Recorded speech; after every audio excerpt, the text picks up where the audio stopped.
Now we will discuss applications of protein sequencing.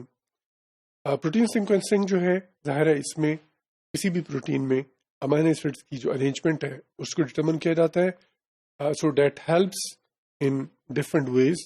For example we are able to synthesize recombinant proteins. ہمیں پتہ ہے کہ یہ جو پروٹینس ہیں ان کے اندر امینو ایسڈ کی یہ ارینجمنٹ ہوتی ہیں, تو ہم ڈفرنٹ کمپوزیشن کی جو پروٹینز ہوتی ہیں وہ سنتھسائز کر سکتے ہیں ود دس ٹیکنیک. ظاہر ہے ان کے فنکشنز بھی ویری کریں گے.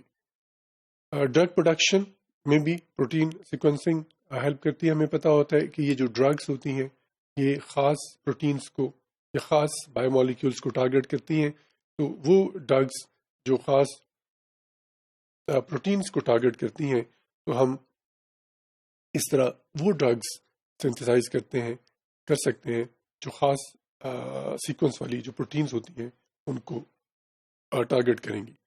اسی طرح اینٹی بایوٹک پروڈکشن, ظاہر ہے پیتھوجنس کو بیکٹیریا کو کنٹرول کرنے کے لیے اینٹی بایوٹکس یوز کی جاتی ہیں.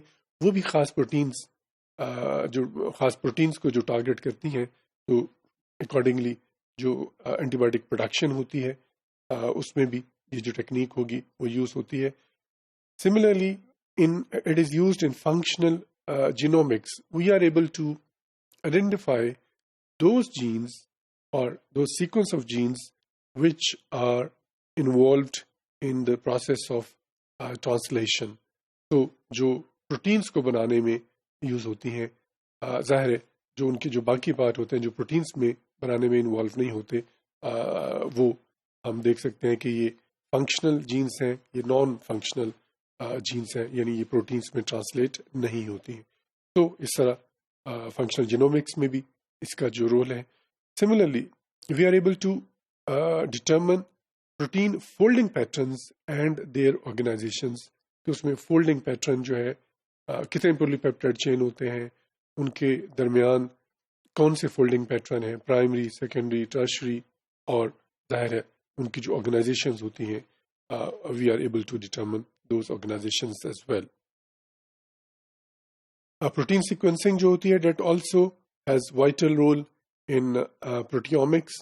ہمیں ڈفرینٹ جو پروٹینز ہوتی ہیں ان کے متعلق ان کے جو فنکشنز, ان کے اسٹرکچرز میں ہمیں جو پروٹین سیکوینسنگ ہوتی ہے that also helps.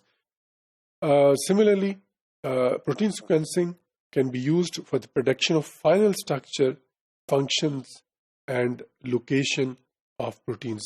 So we are able to determine their final structure in which they are present in the final stage, and then their functions, and of course their location. Cell کے اندر synthesize ظاہر ہے وہ ribosomes میں ہوں گی. synthesize ہونے کے بعد ان کے structure میں جو change آتی ہے اس سے پہلے کہ وہ functional protein میں change ہوں, ظاہر ہے وہ ہم ڈٹرمن کر سکتے ہیں.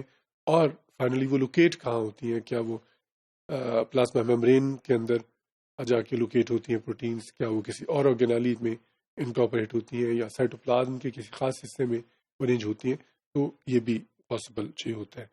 سملرلی پروٹین سیکوینسنگ جو ہوتی ہے that also is used in the location of gene coding for that protein. پہلے بھی ہم نے ڈسکس کیا کہ جین کا وہ حصہ جو ٹرانسلیٹ ہوتا ہے ان proteins, we are able to find out that particular portion of the Jain.